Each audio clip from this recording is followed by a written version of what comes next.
Aniya karon ang gahom sa pulong sa Diyos nga naglihok, sukad pa sa pagkatukod sa kalibutan. Gahom nga nagasulbad sa nagalinlaing matang sa problema sa kinabuhi sa tao. Nagsumpay sa nabugto nga kadugtungan sa matag higala, bisan diha sa sulod sa panimalay. Naghatag og mahulay ngadto mga kapuyan o nagahatag og nagawasan ngadtong ipang hasol sa gahom sa kagitnit. Kay mao kini ang pulong sa Dios nga nagalihok. Bisan gani ang pagbuhat sa tibuok kabuhatan, sumala sa Hebrehanon 11:3, nahimo ang tanang mabutang pinaagi sa pulong sa Dios. Dunay gisulti ni Apostol Pablo sa Roma 15:4. Bisan nun sa gisulat kaniadto, gisulat kini alang sa tong pagtuon, aron pinaagi sa pailob ug paglipay gikan sa mga kasulatan, makabaton unta kitag paglaom. Atong ipadayon ang atong pagtuon sa pong sa Dios alang sa ikabulahan sa atong matag kinabuhi. Apan sa dili pa kita mo padayon ini, niya kita sa pagpaminaw sa mensahe nini nga awit.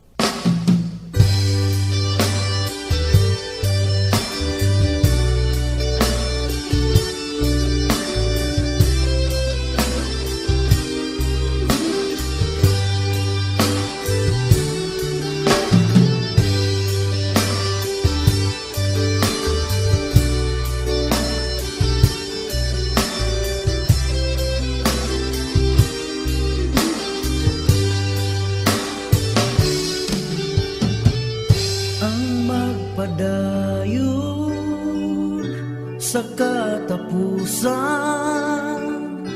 siyara kayod ang maluwas.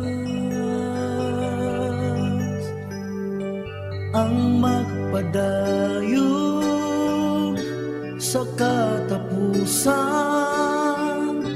siyara kayod ang gantihan.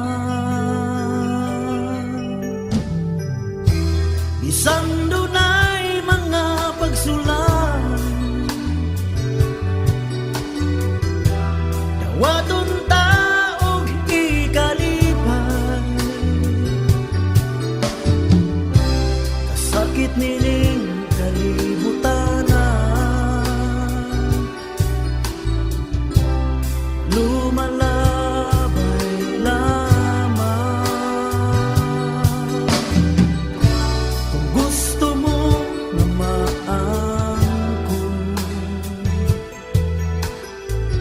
ang kinabuhi dayon, dawata ang Diyos sa kasing-kasing mo karon.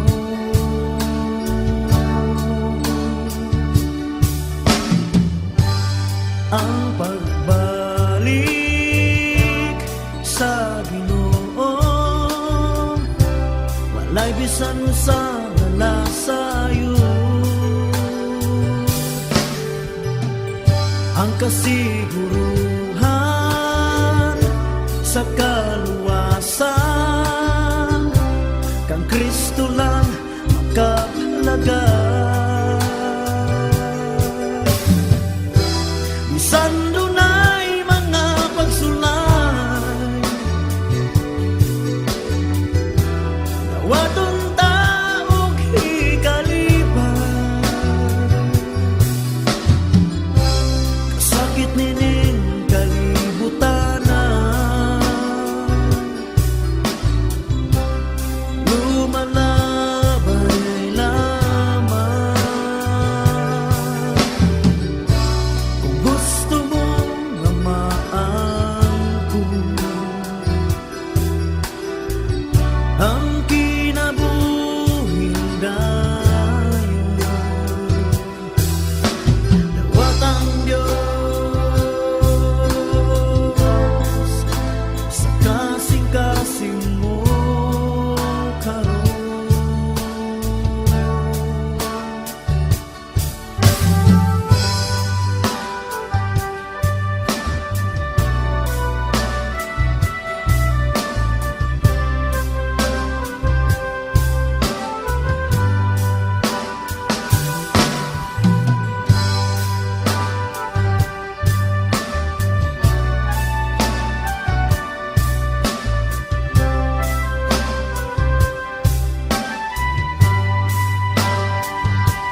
karon.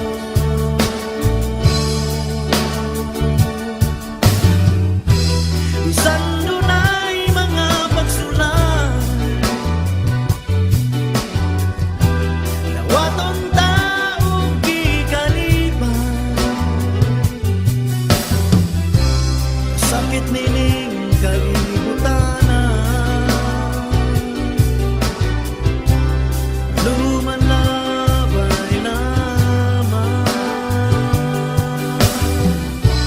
Kung gusto mo na maangkon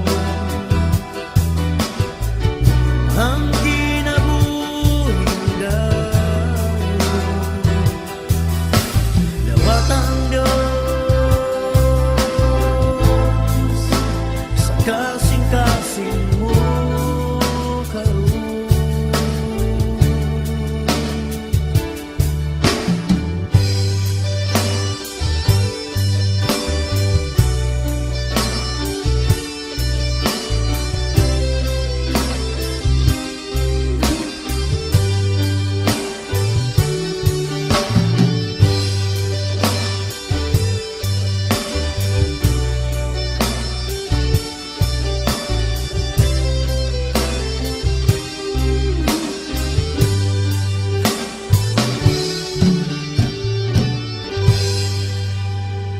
Maayong buntag sa tanan nga nagapaminaw ni ini nga tingog kini ang inyong higala ug igsuon diha sa ngalan sa atong buhi nga Dios nga mao si Ginoong Hesukristo.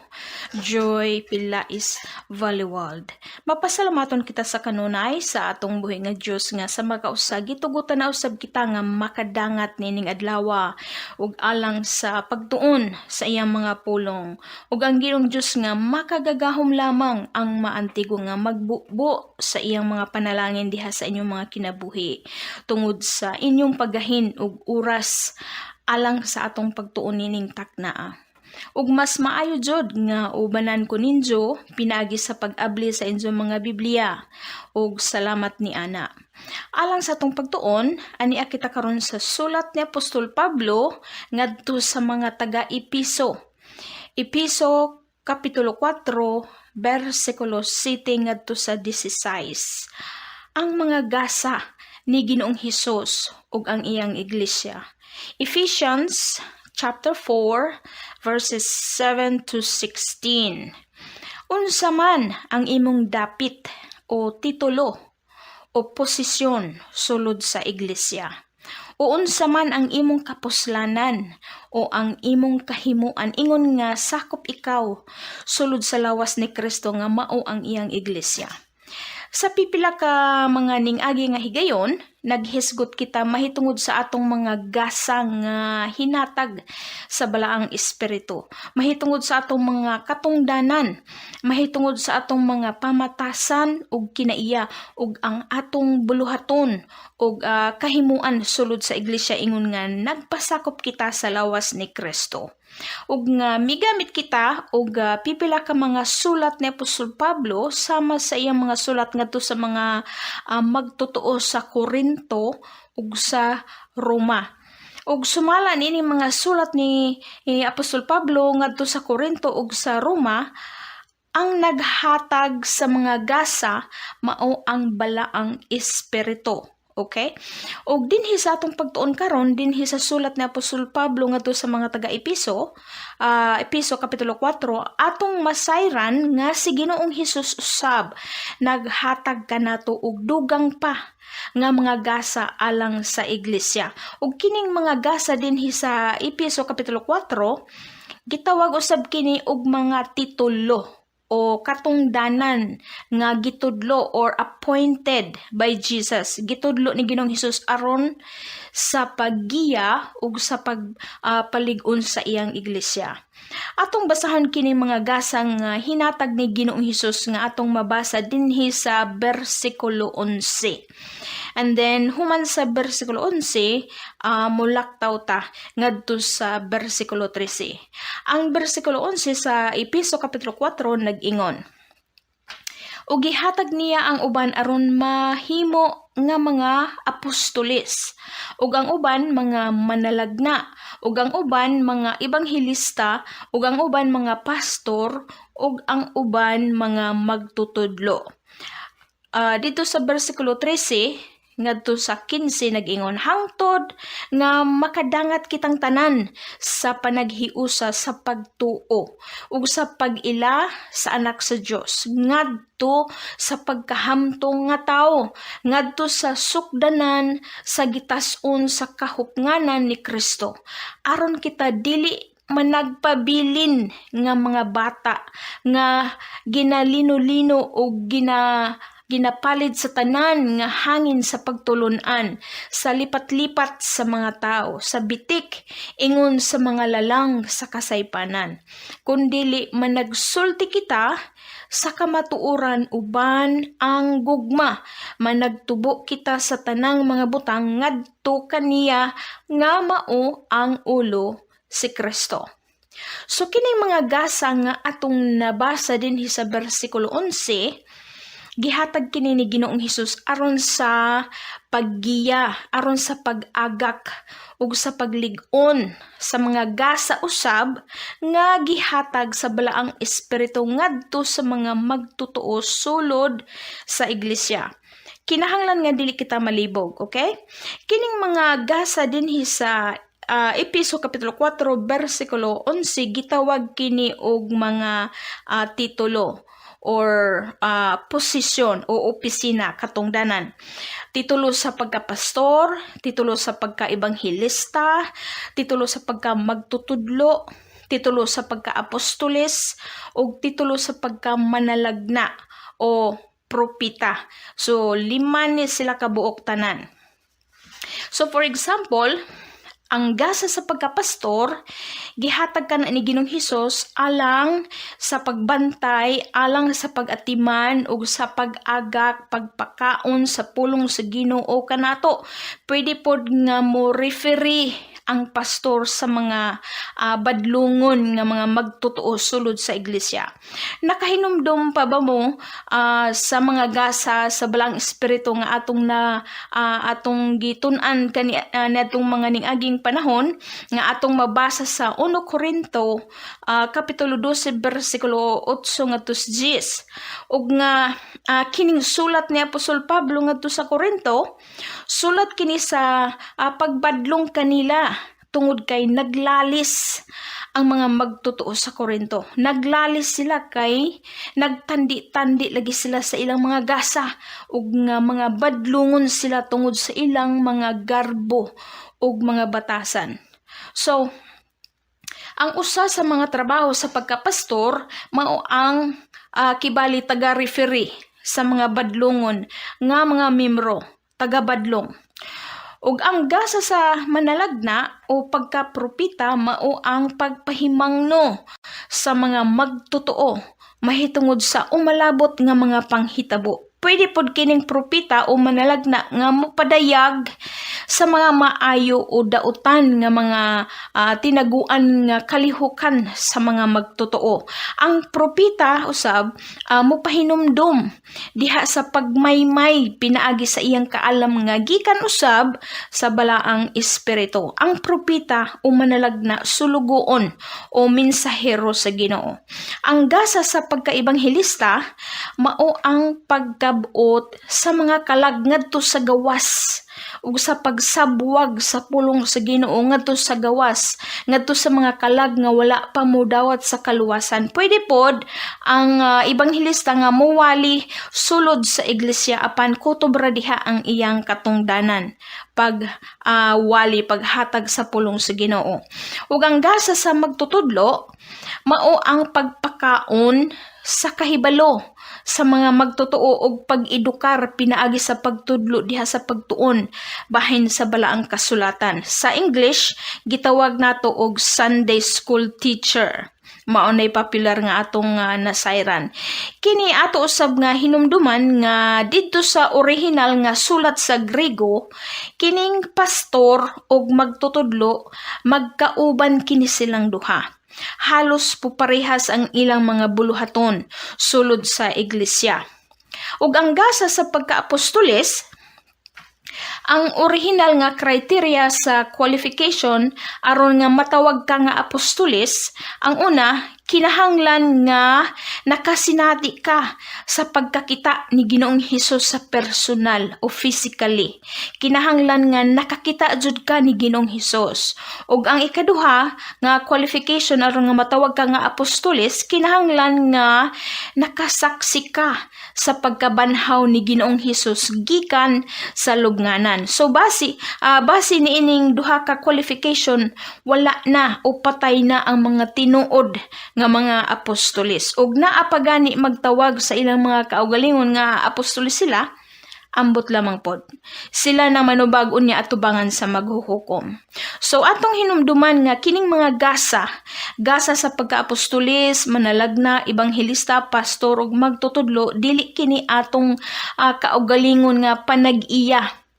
Gihatag kining mga gasa pinaagi sa pagtawag sa Ginoo ug sa pagpili og mga tawo alang sa pagpalambo ug sa paglig-on sa iglesia ug alang sa tanan, alang sa panaghiusa sa mga magtotoo, dili alang sa pagpagarbo sa kaugalingon.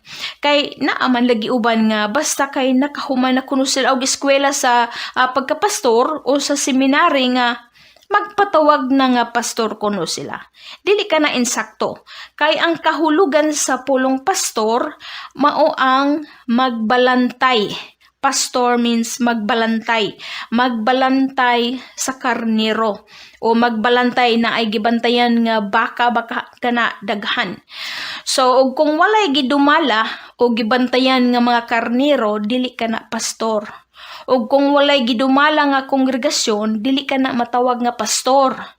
Gawas kung manglab ni siya og mga membro nga gikan pod sa uban nga mga kasimbahanan. Og kasagaran usab, og kini kanunay jud ni nato nga mabatian o kanunay nato nga gamiton bisan asa og bisan kinsa. Naay mo ingon nga, for example, hoy, adto mo simba sa among church sa Domingo ha. Og naapod maingon nga dito sa among church kay alegre ka adjo, nindot ang worship team sa among church kay sikat ang drummer, og ang song leader pod nindot og tingog og gwapo ang pastor namo bata pa ulitaw pod. Adto mo simba sa among church sa Domingo ha, kita kids. O di ba familiar nga mga pinulungan kana sa among church, sa among simbahan. Hoy paminaw, palihog igsuon ko og higala. Ug kung unsa ka nang imong gitawag og giangkon-angkon ninyo nga injong church o injong simbahan, basin dili ka na iglesia ni Kristo. Kay ang tinuod iglesia ni Kristo, panag-iya ni Kristo, dili inyong church, dili inyong simbahan, dili atong simbahan, basin kapunungan ra kana o kooperatiba ba hinuon ka na, kapunungan alang sa mga sa injong tapok-tapok sa kalingawan, kapunungan sa injong barkada pang social gathering rana sa mga gilaayan, kapunungan sa mga mahilig mamista og kaon-kaon. Kay ang tinuod nga iglesia ni Kristo, nagapaambit ka na sa espirituhanon nga pagkaon alang sa espirituhanon nga kalambuan ug kalig-on ug espirituhanong pagtubo nato ug ang mga magtotoo nga nahisakop sa iglesia ni Kristo nga adunay panaghiusa ug nagatubo ang ilang pagtuo, nagakalig-on ang ilang kahibalo ug nga adunay klaro nga ebidensya nga nahamtong sila nga walay paling-paling. Nasayod ako nga sakit paminawon kini mga pulong ni Apostol Pablo. Sakit pa sa laparo kini mga pahinumdum ug mga pagbadlong ni Apostol Pablo. Ug mao nga dili tanan makadawat o dili tanan gusto nga makabati sa mga sakit nga pahinumdum ug pagmaymay. Mao nga ang uban dili ganahan mo basa sa Biblia.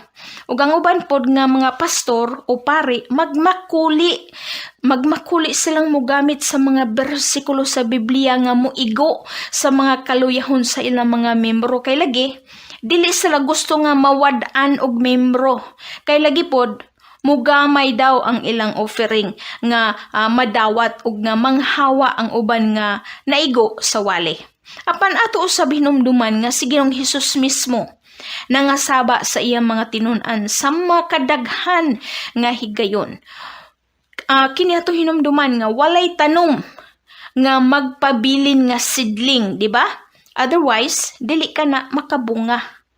Wala po'y baboy nga magpabilin nga baktin. Otherwise, dili ka na mudaghan. Malugi ka sa imong gipasaw, di ba? Ug alang sa atong mga kaugalingon karon, sa atong kahimtang karon, dili na taangay nga magpahapuhap pa kita ug magpaduyan-duyan pa kita sa limbong sayawa. Hamubo na lang ang panahon nato ug nga dili na kita angay nga magpabilin pa nga mga abnormal diha sa atong pagtuo sa Ginoo, o mga bata diha sa atong kahibalo sa balaang kasulatan o diha sa atong pag-alagad sa Ginoo.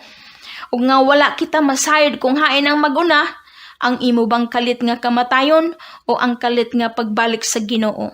Ug mao nga magtinundo na kita sa atong relasyon diha sa Ginoo. Ako nga nagsulti dinhi, wala ko magpakahingpit, nagkinahanglan usab ako og mga pahinumdom, ug nagkinahanglan usab ako sa grasya ug kaluoy sa Ginoo ug ang iyang pagpasaylo. Ug mao nga kining atong pagtuon sa Biblia, alang kini kanatong tanan. Walay gipili. So alang kang Apostol Pablo, ingon nga magtutudlo o ibanghilista o alagad sa Ginoo dinhi sa atong gitun-an, si Apostol Pablo nagpadayag sa iyang gibati sa mga kaigsuonan sa Ephesus. Nagpadayag si Apostol Pablo sa iyang gibati sulod sa iyang kasing-kasing mahitungod sa iyang kahigawad ngadto sa uban nga mga magtotoo sa Ephesus nga walay tinguha sa ilang pagtubo ug pagkahamtong diha sa ilang espirituhanon nga kahimtang. But pasabot nga nagpabilin ang mga magtotoo, nagpabilin sila nga mga bata diha sa ilang pagtuo. Ug kung nakahoy pa, nang guwang na lamang ka ng kahuya apan wala gihapon makagamot. Og mao nga niwangon ka ng kahuya, tuskig og nagtakilid og nga kung naay kusog nga hangin, mupaling-paling ka ng kahuya, walay ligon og nga dali ra na nga malarot sa hangin.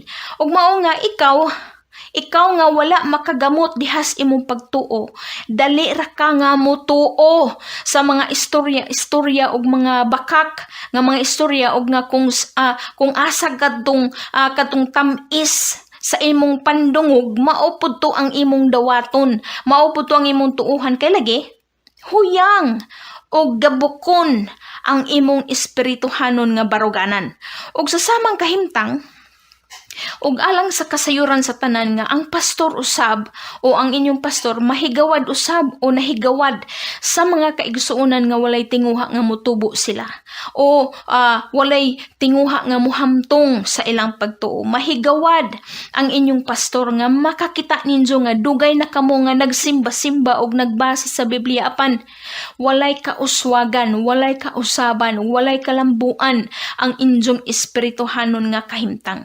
Dako ka ng kahigawad sa inyong pastor ug bation ang inyong pastor nga para bang napakyas sila sa pag-amuman ninyo. Apan ang Ginoo ra pud ang nasayod kung kinsa ang matinud-anon, ang imo bang pastor o ikaw. Tagsa-tagsa ka nato, mag-inusara kitang moatubang sa Ginoo sa adlaw sa paghukom. Ug dili grupo-grupo, dili ka na grupo-grupo ang paghukom sa Ginoo. Mag-inusara ka, mag-inusara ko. Ang usapod sa ebidensya sa pagtuo nga walay pagtubo, mao nga dali nga mapangdul, ug dali nga madiskurahi, dali nga masilo. Walay baruganan, dili makamao nga mo ampo, dili makamao nga mo pailob, o mupasaylo sa uban nga napakyas o nakalapas kanila. Magsige lang og ungkat-ungkat sa mga daan nga mga sayop. Sa tinudanay, kausara kita nga mabata o nga gikinahanglan jud nga muhamtong kita. Apan ug kung pilion nimo nga magpabilin kang bata, sigurado ka na nga naay diferensya sa imong panghuna-huna.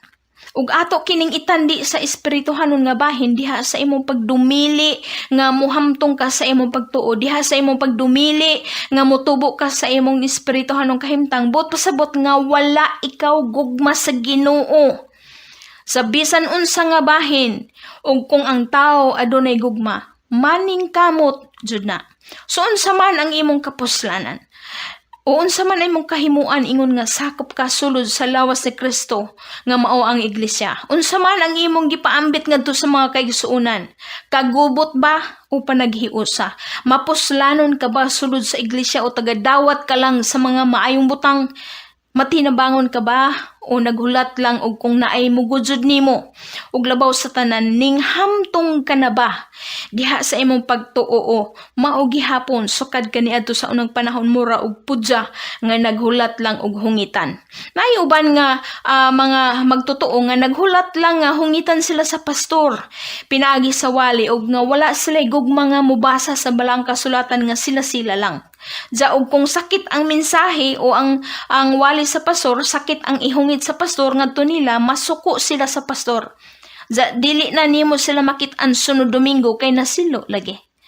Inana pod ba ikaw igsuon o higala nga walay gugma nga maningkamot sa imong kaugalingon? Mga igsuon kog higala, magminatudon, magmatinod anon kita diha sa pagpaningkamot, sa pagtubo ug sa paglig-on sa atong pagtuo. Paninguhaon nato nga muhamtong kita diha sa atong kahibalo sa balaang kasulatan ug muhamtong kita diha sa atong mga pamatasan ug kinaiya ug diha sa atong relasyon sa atong Ginoong Hesukristo. Dalaygon ang ngalan sa atong buhi nga Dios. Magampo kita. Diyos nga balaan ug makagagahom sa nga tanan. Sa ngalan nimo Ginoong Hesukristo, salamat sa imong iglesia nga among nahisakupan. Iglesia nga tinuod ug adunay saad alang sa pag-agak ug pagpanton kanamo ngadto sa pagkahamtong ug sa paglig-on sa among espirituhanon nga kahimtang aron nga mamahimo kaming takos sa imong sabakan sa adlaw sa imong pagbalik sa pagkuha sa imong mga pinili. O balaang espiritu, tabangi usab kami nga mamahimo kaming takos sa imong mga gasa ug nga mamahimo usab kami nga epektibo nga mga instrumento ug panalangin ngadto sa uban nga nagkinahanglan usab sa among tabang. Salamat sa makanunayon nimong gugma, grasya, kaluoy ug pasaylo Ginoong Hesukristo. Ang imong ngalan lamang mahimaya. Amen ug amen. So turn your eyes upon Jesus. Look full in His wonderful face, and the things of earth will grow strangely dim in the light of His glory. Mga kaigalaan ng mga kaigsuonan, alang kaninyo nga walay higop pang kaibado kung hain kita niini na nagapagawas sa mensahe ang among dapit God's Miracle Revival Center San Agustin Tomas Opo sa Dirlite. Nagabi-abi kami kanunay sa tanan nga muduol alang kanila nga dunay pagpanginahanglan labi na sa mga butang espiritu anon. Dugang paniana ang atong kinabuhi samtang nagpadayon pa usap. Ato kining paimuslan kay dunay mga maayong butang nga ato nang nasinati sa atong kinabuhi kung ato kining gipagawas nga na kaninyo sa mga butang nga gikinahanglan nga atong mabatunan dinhi sa atong gitanon nga kinabuhi. Maayong buntag kanina.